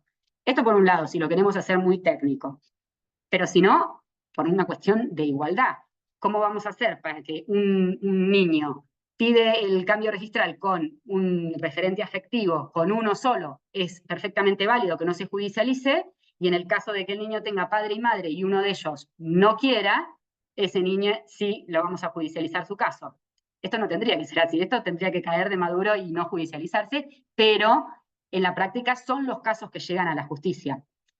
Por lo general, no tenemos tantos casos de estos, pero los que hemos tenido son estas situaciones, en donde el registro interpreta que porque no acompaña el pedido la mamá o el papá, ya sea porque no está o porque directamente dice que no, es necesario judicializarlo. El primer caso que tuvimos en La Plata sobre este tema, que es del año 2019, se dio esta precisa situación. Era un chico de 17 años, que de hecho no se tendría que haber judicializado por una cuestión de capacidad progresiva, pero se judicializó porque la mamá del chico no sabía en dónde vivía, no la veía hacía muchísimos años, y se llega a la justicia por esto. El fallo reconoce el derecho a la identidad de este adolescente, basado en los principios de Yogyakarta, en su derecho a la identidad, en su derecho a la salud y demás, pero lo cierto es que esto fue señalado por la asesoría. También es cierto que había sido el primer caso en toda la departamental, entonces esto generó mucho revuelo. Fue señalado que no era necesario judicializarlo, pero fue judicializado y muy rápidamente salió la sentencia basándose en la escucha de este propio adolescente. Bueno, pasamos ahora, para ir terminando, a las intervenciones y tratamientos médicos. Las intervenciones en este tema pueden ser no invasivas, como son los bloqueadores hormonales que se dan a niños muy, muy pequeños, que es para precisamente inhibir la pubertad, o tenemos tratamientos hormonales combinados, que lo que buscan es evitar el desarrollo de las hormonas que precisamente no son acordes a la identidad de género. Y luego tenemos los tratamientos irreversibles, que me refiero a los tratamientos quirúrgicos, a las intervenciones quirúrgicas, sean totales o parciales. ¿Qué dice la ley para todos los casos, para todos? Esto hace al derecho a la salud, concebida integralmente, y no necesita autorización judicial, sino que se requiere solamente el consentimiento informado, pudiendo ser esto efectuado y reclamado ante hospitales públicos u hospitales privados. ¿Qué pasa con las infancias? Bueno, acá es donde se hace el lío, porque, vuelvo a decir, esta ley es previa al Código Civil. Lo que dice la ley estrictamente es, para los casos de tratamientos no invasivos, o sea, los hormonales, no es necesario la autorización judicial, sino que se procede igual que la rectificación registral que hablamos recién. Solamente se van a judicializar en el caso que lo que se pida son las intervenciones quirúrgicas. Da un plazo breve de 60 días en donde el juez va a tener que resolver conforme el interés superior del niño y la capacidad progresiva. Pero esto lo tenemos que tamizar por el Código Civil y el artículo 26, y de hecho, quisiéramos o no hacerlo, tenemos un decreto del año 2015, es una resolución del Ministerio de Salud, la resolución 65 del año 2015, que especialmente aclara en este tema que hay que aplicar el artículo 26. Lo que nos dice esta resolución es que por el principio pro persona, favor minoris, es más protectorio en cuanto a garantía de derechos y efectividad de derechos. El artículo 26 permite un ejercicio más amplio de derechos a estas infancias que lo que regula la ley de identidad de género. Entonces dice, hay que aplicar acá el artículo 26 y la capacidad progresiva. Entonces, ¿cómo queda esto? Pasándolo por el tamiz de la capacidad progresiva. En el caso de que hablemos de un adolescente de 16 años en adelante, va a actuar como si fuese un adulto porque se considera adulto para la toma de decisiones sobre su propio cuerpo. En el caso que hablemos de un adolescente de entre 13 y 16 años, ahí vamos a tener que diferenciar si es un tratamiento invasivo o no invasivo. En el caso que sea no invasivo, si no es invasivo, o sea un tratamiento hormonal, va a poder decidir por sí mismo. Pero si es un tratamiento invasivo, como implicaría las intervenciones quirúrgicas, en este caso sí va a requerir el asentimiento de sus representantes, y solamente se va a judicializar en el caso que haya un conflicto de intereses. Pero si vemos estrictamente, son muy limitados los casos en donde esto tendría que llegar a la justicia. Bueno, en realidad muchas veces se judicializa casos que no tendría que judicializarse. Esa es la situación que más vemos en la práctica. Quiero terminar contándoles dos fallos que hablan sobre esto. Uno, respecto a esta necesidad de judicializar lo que no es necesario judicializar. Hay un caso bastante reciente no, del año 2021, de Santa Cruz, de un juzgado de familia de Santa Cruz. Un adolescente de 15 años solicitó que le cambien el nombre, pero no quería una rectificación del género. Esto, lógicamente, el funcionario del registro se habrá llenado de preguntas, habrá tenido ahí el papelito de lo que tengo que hacer en estos casos y habrá dicho, ¿y ahora qué hago? Bueno, ¿qué hago? Judicializo. Entonces llega la causa a la justicia y llega de todos modos con el dictamen favorable del registro, prestando conformidad, pero esperando la sentencia. El fallo es súper raro también porque termina dando la autorización por el artículo 69 del Código Civil referido al cambio de nombre, hace un análisis de la capacidad progresiva de la chica y considera que hay una justa causa, un justo motivo para el cambio de nombre, pero se olvida primero del artículo 26, porque la chica tenía 15 años, se olvida también que en la propia norma que está invocando, que es el artículo 69 del Código Civil referido al cambio de nombre, en el último párrafo habla, los cambios de nombre por cuestiones de identidad de género no es necesario judicializarlo. Bueno, la propia cosa que invocó, el propio artículo que invocó, no lo terminó de leer, pero esto hace a estos avances que estamos teniendo todos y todas, y bueno, precisamente se hace camino al andar. Entonces, estas cosas nos permiten mirar para atrás y bueno, cómo tenemos que actuar. Para terminar, hay una cuestión que a mí siempre me llama la atención, que es que dicen, ¿por qué autorizar estas cuestiones en infancias si se puede arrepentir? Si no es madura, tal vez esto cambia. La ley de identidad de género prevé el cambio en infancias y en adultos, y lo regula en el artículo 8 con una redacción que podríamos cuestionar, que se refiere a la posibilidad de efectuar nuevamente una rectificación. Dice, en esos casos se requiere autorización judicial. Nos podríamos preguntar por qué hablan de nuevamente, si nuevamente significa una vez, dos veces, si solo es una vez. Bueno, ¿y por qué judicializarlo? precisamente hay un fallo, este sí reciente, es del año 2023, bueno, del año pasado, que fue en Catamarca, que hay un artículo en la revista de Derecho de Familia de este mes, de Patricio Curti, a quien queremos mucho y se los recomiendo, que cuenta lo que pasó en este caso, que precisamente se había efectuado esta persona una rectificación de género registral, había comenzado un proceso psicológico e incluso también físico para adecuarse a su identidad de género femenina, y 2 años después, 3 años después,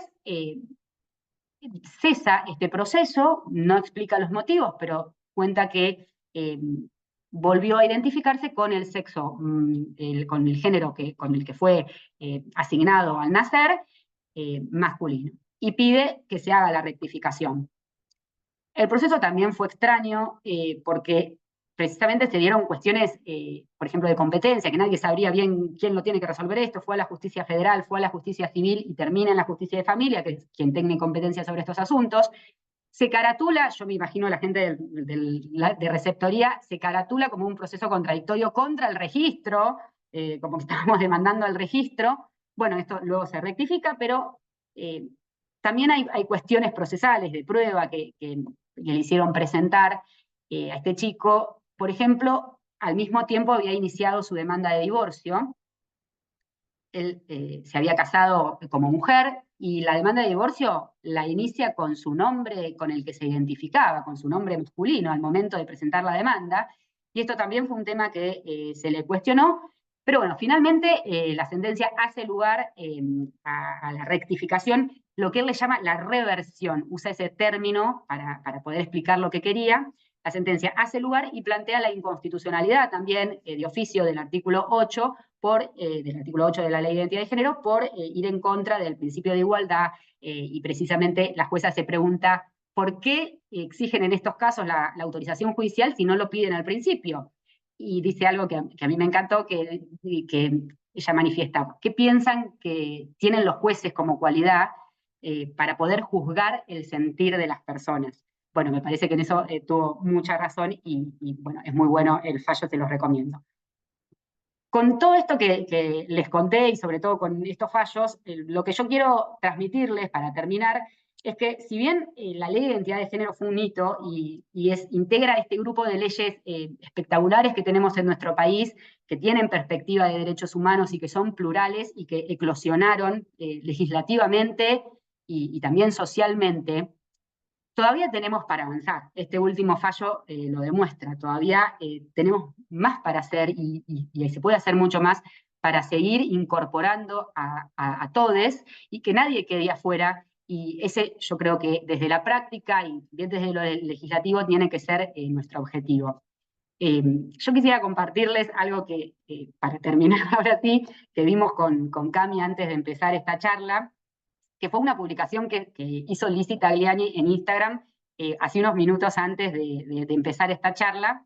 Ahí la vemos a Lizzy tomando la comunión, yo supongo, y ella publica, se los voy a leer porque es muy lindo. No estaba seria, estaba planeando cómo sería mi vestido de novia cuando me case. Estaba esperando mi tiempo para que algún cirujano me ayude a desarrollar mis lolas. Estaba tomando coraje porque sabía que ser mujer no era una tarea fácil. Lo notaba en mi mamá, en mis tías y doña Bernarda, en doña Herminda. Sabía que no era simple. Las mujeres de mi barrio andaban siempre de ceño fruncido, como tomando fuerza para darle batalla a cada minuto de la vida. Pero a las 17 horas, como si sonara un recreo imaginario, pava de por medio o alguna cervecita en mano, el ceño se alisaba y la carcajada estallaba como si la felicidad brotara por sus bocas a pura risa. Eran liberadas de algún pesar en esa hora. Cada una tenía algo para contar, un logro, un chisme, una enfermedad, un novio nuevo, cualquier noticia se festejaba. Era su hora, su recreo. Por eso es que yo sabía que algo mágico tenía que ser mujer. Y acá estoy recordándolas mientras se hace la hora de que llegue mi marido del trabajo y mi hijo del jardín. No estaba seria, solo fui a quedar bien con el sacerdote. En el fondo, Dios ya sabía cuáles eran mis planes. Bueno, me pareció que es un gran cierre para esta jornada y les agradezco mucho a todos por habernos acompañado en un día tan especial con la marcha de antorchas y con la defensa de la universidad pública. Bueno, muchísimas gracias a ambas. La verdad me encantó, me pareció muy inteligente el despliegue que hicieron desde lo normativo hasta las prácticas. Comparto esto que planteaban ambas, ¿no? Que el Poder Judicial tiene ahí un rol secundario, no debiera intervenir, pero termina ahí metiéndose, no sabemos muy bien haciendo qué cosa, cómo cuesta todavía que las infancias y las niñeces vivan con libertad y cómo ahí, en definitiva, el Poder Judicial termina siendo un garante de esa libertad y está como acompañando esas libertades. Así que, bueno, me parece que hay avances, que hay que defender, que hay que militar todos los días, que hay que llevar a las prácticas. Me parece que esto lo tenemos que recordar día a día y bueno, parte de eso son estos encuentros y estos intercambios. Así que... bueno, muchísimas gracias. Dejo la palabra a quien quiera tomarla para hacer preguntas, para hacer aportes. Yo me quedé con una duda, Mercedes, hoy. ¿Qué tal? ¿Qué tal, Mercedes? ¿Cómo va? ¿Sabes? Bien. Capaz que para Camila, que fue la que trató el tema, me queda la duda qué pasa en el caso de las IBE o ILES cuando hay niños con sentencia, niños no, con sentencia no va a haber, pero que no pueden expresar su voluntad. Esto de que haya alguien, o sea, ¿cómo armamos eso para poder acceder al derecho a la interrupción voluntaria cuando ese niño no puede expresar su voluntad? Bien, en los casos esos claramente no hay restricciones de la capacidad porque, como sabemos, el código Sí, lo hace a partir de la claro. adolescencia. En esos casos aplica el artículo 59, que en este caso se tiene que hacer una interpretación sobre la voluntad que podría haber tenido la persona, si es que en algún momento la pudo manifestar, o si eso tampoco es posible, pasamos ya a la segunda causal, que es afectación a la vida o a la salud de esa Ah, persona que pueda hacer continuar con ese embarazo. bien. Primero la categoría de respetar sus preferencias, y en caso de que ni siquiera tengamos referencias sobre lo que hubiese deseado, ahí vamos a la causal vida o salud de la persona. Y ese interpretar su voluntad o si hay alguna posibilidad de eso, ¿a cargo de quién sería? ¿De un referente? Ahí volvemos a lo mismo, se judicializa. Exactamente, no, no se judicializa y No. lo que hay que hacer es siempre este carácter amplio de personas, ya sea progenitores, allegados, referentes afectivos, personas de la comunidad, o sea, en ese sentido aplica la misma noción, digamos, que para niñeces sin capacidad. Bien, gracias. No, de nada. Paula, ¿tenés levantada la mano? Acá, bueno, Paula nos dice en el chat que deja un link, Sí, una nota que habla sobre... Ah, bueno, ahí Paula estás. sí, acá estoy, perdón. Perdón que no pongo la cámara, estoy haciendo un reposo, así que estoy como medio impresentable, pero bueno, no quería dejar de compartir y de agradecerles a Camila y a Cata, que me encantó todo lo que expusieron. Ahora les voy a pegar un link de una nota que, bueno, que habla sobre el recorrido de una madre, quizás ya la vieron, no es tan... digamos, no llega a lugares tan de golpe bajo, digamos, me parece que es como como otras películas o como otras experiencias que realmente nos movilizan un montón. Yo creo que esta experiencia moviliza desde otro lugar que tiene que ver con cuestiones cotidianas que se pueden ir presentando, etcétera. Así que después se los pego. Mi comentario venía justamente a la exposición de Cata, y a esa nota que salió, en realidad no leí la de Patricio Curti, pero sí como otras notas un poco quizás amarillistas en relación a este título, ¿no? Digamos, cierta solicitar como la rectificación de una partida por parte de un niño que, digamos, quería su reconocimiento registral conforme a su identidad de género, ¿no? Y yo he visto como algunas notas que problematizaban un poco en este punto, ¿no? Como en algún punto estigmatizando o cuestionando este derecho al que las infancias trans deben tener acceso, ¿no? O sea, nosotros entendemos, quiero decir, una persona que en un momento una joven o un joven que se autopercibió de un modo y decidió que eso debía ser acompañado por su identificación registral, no puede ser cuestionada porque luego se arrepintió o porque luego se sintió de otra manera por ser un adolescente o una niña, ¿no? O sea, es una autopercepción y como tal, y en función de la autonomía progresiva, y en función del interés superior del niño y un montón de conjuntos de derechos que le acompañan digamos, a los integrantes de esa edad, tiene que ser respetado. Entonces, lo que a mí me llevó a cuestionarme la nota es como en algún punto a quitarle valor, ¿no? A ese reconocimiento que se hizo en un momento y en algún punto cuestionar, bueno, ¿no? ¿Por qué ese niño o esa niña ahora se identificaba de otro modo? Entonces, la reflexión, digamos, a la que yo llego es a que en función de los derechos reconocidos por la Convención y también del marco normativo que es sumamente amplio y, digamos, vasto en cuanto a este reconocimiento de derechos, no existe duda y no puede haber duda al momento de acompañar a los niños y a las niñas en su derecho a ser reconocidos registralmente y por parte de la sociedad conforme a su identidad, que como, digamos, como partes de un integrante, como integrantes de una etapa de la vida, puede ser modificada, pero nunca no puede ser respetada. O sea, en ningún momento podemos cuestionar y podemos no acompañar esas decisiones. Tendremos mayores o menores recursos para hacerlo, tendremos que judicializar en un montón de casos que quizás no haría falta acudir a la justicia bueno, por otras cosas que también nos faltan, pero quería como destacar un poco eso. Comparto, Paula, me parece que, bueno, que es parte de esto de respetar las libertades, de salir de esa mirada adultocéntrica, de mirar con perspectiva de género y entender el género y la identidad y la orientación y la expresión como cosas que se van entremezclando. También me parece que pasa por saber respetar los tiempos y esperarlos, porque también desde la comunidad médica hay a veces como un apure en encajar en lo binario, ¿no? Bueno, listo, rectificamos y ahora vamos por los médicos y quizá hay que esperar y quizá hay que dar tiempo y quizá eso nunca llegue o sea primero la cuestión registral y luego pasemos a la otra etapa, pero me parece que pasa por respetar un poco los tiempos, por salir de esa mirada adultocéntrica en la que los adultos y adultas pensamos que todo lo sabemos y todo lo podemos. Pero bueno, me parece que todo un proceso complejo, arduo y que requiere de, de ajustes en el día a día.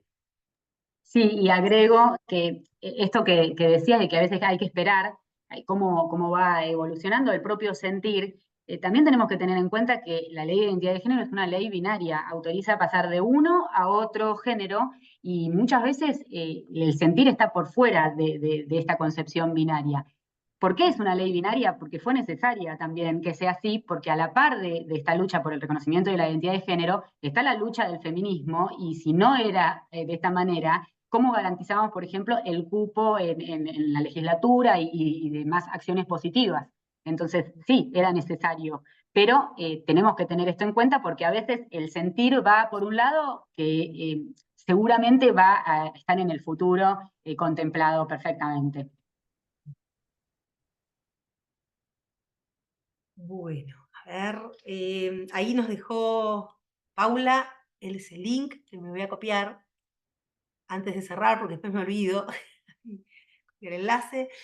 Bien, bueno, no sé si alguien quiere tomar la palabra, Cata, Cami, si quieren, a modo de cierre.